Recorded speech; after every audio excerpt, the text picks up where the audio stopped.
Pernahkah kalian membayangkan seorang pria yang sangat dihormati karena kecerdasannya, dipuja karena kebijakan-kebijakannya dalam berdiplomasi, bahkan dianggap sebagai tulang punggung intelektual kota Mekah, namun namanya berakhir di dalam catatan sejarah sebagai simbol kebodohan yang abadi? Inilah kisah Amru bin Hisham, pria yang awalnya dijuluki Abu Hakam atau Bapa Kebijaksanaan. Namun sejarah lebih mengenalnya sebagai Abu Jahal, sang musuh bebuyutan dakwah Rasulullah Muhammad SAW. Kematiannya di Lembah Badar bukan sekadar akhir dari sebuah nyawa, melainkan runtuhnya sebuah kesombongan di tangan mereka yang dianggap lemah.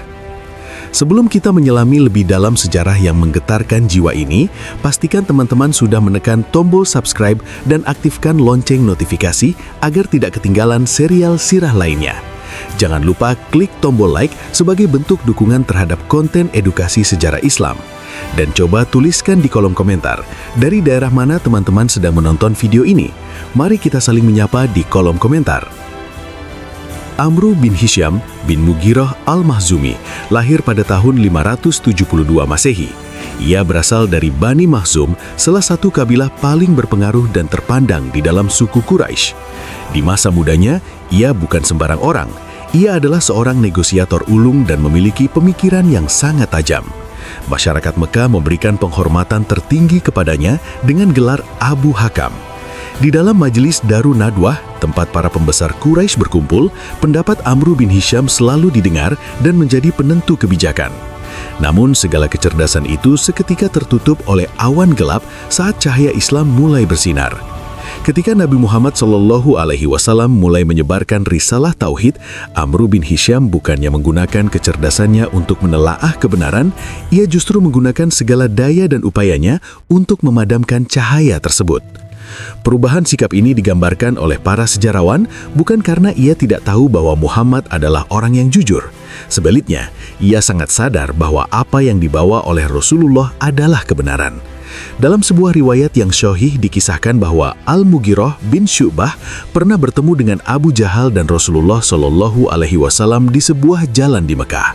Rasulullah mengajak Abu Jahal untuk masuk Islam, namun Abu Jahal menjawab dengan penuh kesombongan, "Wahai Muhammad, apakah engkau tidak akan berhenti mencaci Tuhan-Tuhan kami? Jika yang engkau inginkan hanyalah agar kami bersaksi bahwa engkau telah menyampaikan risalah, maka kami bersaksi bahwa engkau telah menyampaikannya. Demi Allah, aku tahu bahwa apa yang dia katakan adalah benar. Akan tetapi ada hal yang menghalangiku. Bani Qusay, kaum Nabi, memegang kunci Ka'bah. Mereka memegang izin memberi minum jamaah haji, mereka memegang kepemimpinan, dan sekarang mereka memiliki seorang Nabi. Lalu apa yang tersisa bagi Bani Makhzum, kaum Abu Jahal?" Inilah akar dari segalanya. Hasad atau rasa dengki dan fanatisme kesukuan yang buta. Itulah mengapa Rasulullah kemudian mengganti gelarnya menjadi Abu Jahal yang berarti bapa kebodohan. Bukan bodoh secara intelektual, melainkan bodoh karena menolak kebenaran meski sudah berada di depan mata. Tahun 624 Masehi menjadi puncak dari ketegangan antara kaum muslimin di Madinah dan kaum musyrik di Mekah. Berawal dari rencana pencegatan kafilah dagang Abu Sufyan, berita tersebut sampai ke telinga penduduk Mekah. Abu Jahal melihat ini sebagai kesempatan emas untuk menghancurkan kaum muslimin untuk selama-lamanya.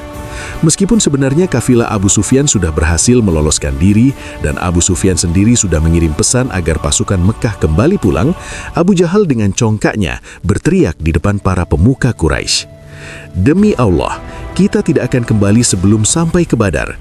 Kita akan tinggal di sana selama 3 hari, menyembelih unta, makan-makan, minum khamr, dan para penyanyi akan menghibur kita, agar seluruh bangsa Arab mendengar tentang keberangkatan kita dan kekuatan kita, sehingga mereka akan senantiasa takut kepada kita selamanya." Inilah ambisi Abu Jahal. Ia memimpin pasukan besar berjumlah 1.000 orang, lengkap dengan kavaleri dan persenjataan yang jauh melampaui kaum muslimin yang hanya berjumlah 313 orang. Ia berangkat dengan rasa percaya diri yang meluap-luap, tidak menyadari bahwa tanah Badar akan menjadi kuburannya. Tepat pada tanggal 17 Ramadan tahun kedua Hijriah, dua pasukan ini bertemu. Udara di gurun itu sangat panas, tetapi semangat jihad di dada kaum muslimin jauh lebih membara.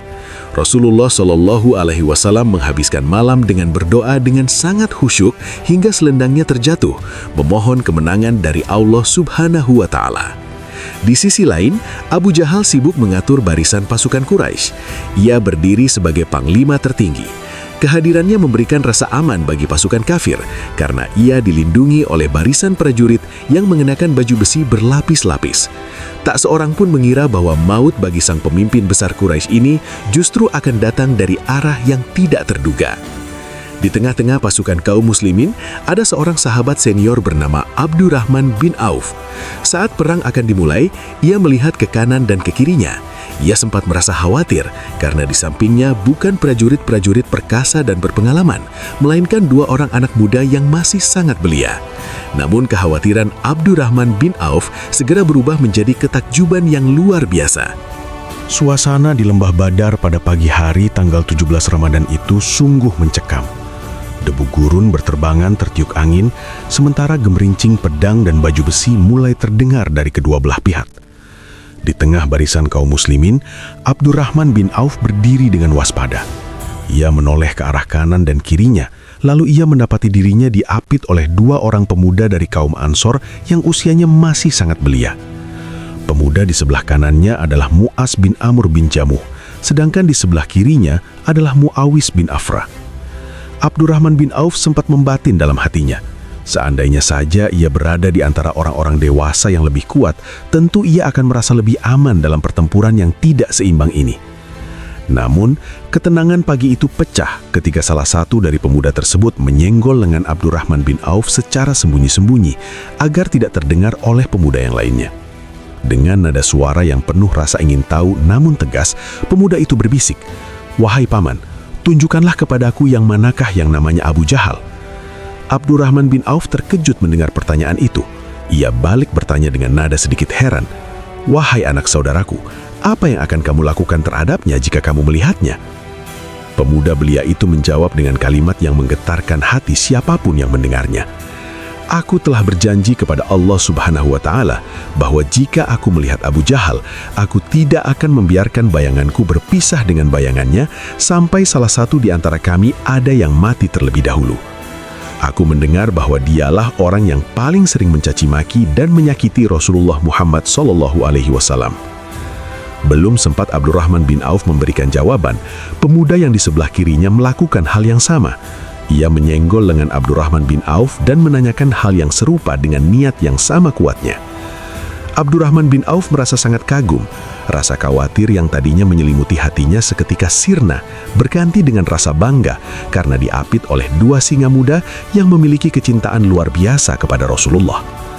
Tak lama kemudian, Abdurrahman bin Auf melihat sosok Amr bin Hisham atau Abu Jahal yang sedang berada di tengah-tengah pasukannya. Abu Jahal tampak begitu pongah, duduk di atas kudanya sambil dikelilingi oleh barisan pengawal yang mengenakan baju besi lengkap. Pasukan itu seolah-olah menjadi benteng berjalan yang tidak mungkin ditembus. Abdurrahman bin Auf kemudian menunjuk ke arah kerumunan tersebut dan berkata kepada kedua pemuda itu, "Lihatlah ke sana, itulah orang yang kalian cari-cari, itulah musuh Allah yang kalian tanyakan tadi." Bagaikan dua anak panah yang melesat dari busurnya, Mu'az dan Muawis langsung berlari kencang menerjang barisan musuh tanpa rasa takut sedikit pun. Kecepatan dan keberanian mereka membuat pasukan kafir Quraisy terperangah. Mereka tidak menyangka bahwa ada anak muda yang senekat itu menyerang jantung pertahanan pemimpin tertinggi mereka. Dengan penuh keberanian, kedua bersaudara ini berhasil menerobos celah-celah barisan pengawal. Mu'az bin Amr bin Jamuh berhasil mencapai posisi Abu Jahal lebih dulu. Dengan satu ayunan pedang yang sangat kuat, ia berhasil menebas kaki Abu Jahal. Tebasan itu begitu keras hingga kaki sang pemimpin Quraisy itu terputus dan ia terjatuh dari kudanya. Namun dalam momen yang sangat cepat itu, anak Abu Jahal yang bernama Ikrimah bin Abu Jahal yang saat itu masih berada di barisan kafir membalas serangan tersebut. Ikrimah menebas bahu Mu'az hingga lengannya hampir terputus dan hanya tergantung oleh selembar kulit saja. Mu'az yang luar biasa tabah terus bertempur seharian dengan lengan yang tergantung itu, sampai akhirnya ia merasa terganggu dan menginjak lengan itu dengan kakinya, lalu merobeknya agar ia bisa terus bertarung membela Islam. Sementara itu, Mu'awis bin Afra juga tidak tinggal diam. Ia terus memberikan serangan bertubi-tubi kepada Abu Jahal yang sudah tersungkur di tanah tidak berdaya. Dalam pertempuran yang sangat sengit itu, Mu'awis bin Afra akhirnya gugur sebagai syahid di medan Badar setelah mendapatkan luka-luka yang sangat parah dari para pengawal Abu Jahal. Walaupun kedua pemuda ini tidak sempat melihat hembusan nafas terakhir Abu Jahal secara langsung karena kondisi perang yang kacau, namun serangan mereka lah yang menjadi penyebab utama tumbangnya sang diktator Makkah tersebut. Pertempuran terus berkecamuk dengan hebatnya. Abu Jahal yang sudah terluka parah dan tidak bisa lagi berdiri, ditinggalkan oleh pasukannya yang mulai kocar-kacir melarikan diri karena melihat tanda-tanda kekalahan. Ia tergeletak di padang pasir di antara tumpukan mayat-mayat pasukannya. Keangkuhan yang tadi pagi ia pamerkan kini berubah menjadi rintihan kesakitan yang menyedihkan. Allah Subhanahu wa Ta'ala menunjukkan bahwa orang yang paling menyombongkan kekuatannya bisa dirubuhkan oleh dua orang anak muda yang hanya mengandalkan keimanan di dalam dada mereka. Rasulullah Muhammad SAW kemudian memerintahkan para sahabat untuk mencari keberadaan Abu Jahal di antara tumpukan mayat. Beliau ingin memastikan nasib musuh besar Islam tersebut. Disinilah takdir mempertemukan Abu Jahal dengan salah satu orang yang paling sering ia rendahkan dan ia siksa di Makkah dahulu, yaitu Abdullah bin Mas'ud. Abdullah bin Mas'ud adalah seorang pria yang bertubuh kecil dan lemah secara fisik, namun memiliki kedudukan yang sangat mulia di sisi Allah karena ketaatannya. Setelah pertempuran besar di Lembah Badar mulai mereda dan kemenangan mulai terlihat nyata di pihak kaum muslimin, Rasulullah Muhammad SAW bersabda kepada para sahabatnya, "Siapakah di antara kalian yang mau mencari tahu apa yang terjadi dengan Abu Jahal?" Mendengar perintah tersebut, seorang sahabat yang bertubuh mungil namun memiliki hati sekuat singa, Abdullah bin Mas'ud, segera bergegas menuju medan pertempuran yang masih berserakan dengan jasad manusia dan bangkai kuda. Abdullah bin Mas'ud melangkah dengan waspada di antara tumpukan mayat pasukan kafir Quraisy. Matanya menyisir setiap sudut tanah hingga akhirnya ia menemukan sosok yang dicarinya. Di sana, tergeletak di atas pasir yang panas, Amru bin Hisham atau Abu Jahal dalam keadaan yang sangat mengenaskan. Kedua kakinya telah hancur dan ia tidak mampu lagi menggerakkan tubuhnya. Namun napasnya masih tersengal-sengal, menunjukkan bahwa sisa-sisa kehidupan masih ada di dalam dadanya yang penuh dengan kebencian. Melihat musuh besar Allah itu sudah tidak berdaya, Abdullah bin Mas'ud mendekatinya. Ia teringat akan segala penyiksaan dan penghinaan yang pernah dilakukan Abu Jahal kepada dirinya dan kaum muslimin lainnya di Mekah dahulu. Abdullah bin Mas'ud kemudian menaruh kakinya di atas leher Abu Jahal, sebuah tindakan yang melambangkan keruntuhan martabat seorang penguasa zalim di bawah kaki orang yang dahulu dianggapnya rendah. Dalam kondisi sekarat, kesombongan Abu Jahal ternyata belum juga sirna. Ia membuka matanya dan melihat Abdullah bin Mas'ud berdiri di atasnya. Dengan suara yang parau, Abu Jahal justru berkata dengan penuh keangkuhan, "Sungguh, engkau telah menaiki tempat yang sangat sulit, wahai penggembala kambing kecil." Ia masih merasa bahwa dirinya adalah seorang bangsawan tinggi, sementara Abdullah bin Mas'ud hanyalah seorang penggembala rendahan. Abdullah bin Mas'ud kemudian bertanya kepadanya, "Apakah engkau sekarang sudah menyadari bagaimana Allah menghinakanmu, wahai musuh Allah?" Abu Jahal menjawab dengan kata-kata yang mencerminkan kekerasan hatinya hingga akhir hayat. "Dengan apa ia menghinakanku? Apakah ada orang yang lebih mulia daripada orang yang mati dibunuh oleh kaumnya sendiri? Katakan padaku, bagi siapa kemenangan hari ini?" Abdullah bin Mas'ud menjawab dengan tegas, "Bagi Allah dan Rasul-Nya."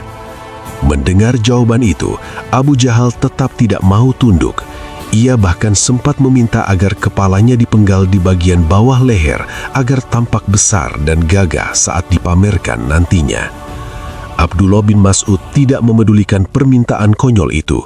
Dengan satu ayunan pedang yang mantap, Abdullah bin Mas'ud memenggal kepala Abu Jahal, menyudahi riwayat hidup sang pemimpin kezoliman tersebut. Ia kemudian membawa kepala itu dan menghadap Rasulullah Muhammad SAW. Saat melihat kepala Abu Jahal, Rasulullah Shallallahu Alaihi Wasallam berucap, Allahu Akbar, segala puji bagi Allah yang telah menepati janjinya, memenangkan hambanya dan menghancurkan pasukan sekutu dengan sendirian. Beliau kemudian menambahkan sebuah kalimat yang akan dikenang sepanjang masa. Inilah Fir'aun bagi umat ini. Sebagaimana Fir'aun menolak dakwah Nabi Musa alaihi salam, Abu Jahal adalah tokoh yang paling keras menolak kebenaran Islam di zamannya. Setelah peperangan benar-benar usai, terdapat 70 orang dari kaum kafir Quraisy yang tewas dan 70 orang lainnya menjadi tawanan. Di antara mereka yang tewas adalah tokoh-tokoh besar seperti Utbah bin Rabi'ah, Syaibah bin Rabi'ah, dan Umayyah bin Khalaf. Rasulullah Shallallahu Alaihi Wasallam memerintahkan agar jenazah-jenazah kaum musyrikin itu dikumpulkan. Karena tanah di Badar sangat keras dan cuaca sangat panas, tidak mungkin untuk menggali lubang satu persatu. Maka mereka semua, termasuk Abu Jahal, dimasukkan ke dalam sebuah sumur tua yang kering di area Badar yang dikenal dengan nama Qalib. 3 hari setelah pertempuran, sebelum pasukan muslimin bertolak kembali ke Madinah, Rasulullah Shallallahu Alaihi Wasallam mendatangi bibir sumur tersebut. Para sahabat mengikuti di belakang dengan penuh tanda tanya. Rasulullah kemudian berdiri di hadapan tumpukan mayat tersebut dan mulai memanggil nama mereka satu persatu. Wahai Abu Jahal bin Hisham, wahai Utbah bin Rabi'ah, wahai Syaibah bin Rabi'ah, wahai Umayyah bin Khalaf, apakah kalian telah mendapati apa yang dijanjikan oleh Tuhan kalian itu benar? Karena sesungguhnya aku telah mendapati apa yang dijanjikan oleh Tuhanku kepadaku adalah benar. Suasana mendadak hening. Para sahabat terkejut mendengar Rasulullah berbicara dengan mayat-mayat yang sudah mulai membusuk. Umar bin Khattab radhiyallahu anhu kemudian memberanikan diri untuk bertanya, Wahai Rasulullah, mengapa engkau berbicara dengan jasad yang sudah tidak memiliki ruh di dalamnya? Rasulullah Muhammad SAW menoleh dan menjawab dengan sabda yang menakjubkan. Demi Allah yang jiwaku berada di tangannya, kalian tidak lebih mendengar perkataanku daripada mereka. Hanya saja mereka tidak mampu memberikan jawaban. Pelajaran besar dari kisah ini adalah bahwa kebenaran akan selalu menang melawan kebatilan. Tidak peduli seberapa besar kekuatan fisik yang dimiliki oleh kebatilan tersebut. Abu Jahal adalah peringatan bagi setiap manusia tentang bahaya kesombongan intelektual dan fanatisme buta. Ia memiliki segala syarat untuk menjadi pengikut Nabi yang hebat. Ia cerdas, kaya, dan berpengaruh. Namun, ia memilih untuk menutup mata karena rasa dengki. Kematian Abu Jahal di tangan 2 pemuda Ansor, Mu'adz dan Muawiz, serta eksekusi akhirnya oleh Abdullah bin Mas'ud memberikan pesan yang sangat kuat. Allah Subhanahu wa Ta'ala seringkali menghancurkan para penindas melalui tangan-tangan orang yang mereka anggap lemah dan tidak berarti. Ini adalah bukti bahwa kemuliaan hanya milik Allah dan diberikan kepada siapa saja yang mau tunduk kepadanya. Perang Badar berakhir dengan kemenangan gemilang yang mengubah peta sejarah dunia. Sebanyak 14 sahabat gugur sebagai syahid dalam peristiwa ini. Namun darah mereka menjadi benih bagi tersebarnya Islam ke seluruh penjuru bumi. Sedangkan bagi Abu Jahal dan kawan-kawannya, Lembah Badar menjadi saksi bisu atas kerugian yang nyata, baik di dunia maupun di akhirat kelak. Kisah ini akan terus diceritakan dari generasi ke generasi sebagai motivasi bagi umat Islam untuk tetap teguh berdiri di atas kebenaran, sesulit apapun rintangannya. Demikianlah seluruh rangkaian kisah lengkap mengenai Abu Jahal dan peristiwa Perang Badar, dan meningkatkan kecintaan kita kepada perjuangan Rasulullah Muhammad SAW beserta para sahabatnya. Semoga kita semua dapat mengambil hikmah dari setiap kejadian sejarah yang terjadi di masa lalu untuk bekal kita di masa depan. Terima kasih bagi teman-teman yang sudah menyimak dari awal hingga akhir. Jangan lupa untuk membagikan video ini kepada kerabat dan teman-teman lainnya agar manfaatnya semakin luas. Sampai jumpa di kisah inspiratif sejarah Islam berikutnya. Wassalamualaikum warahmatullahi wabarakatuh.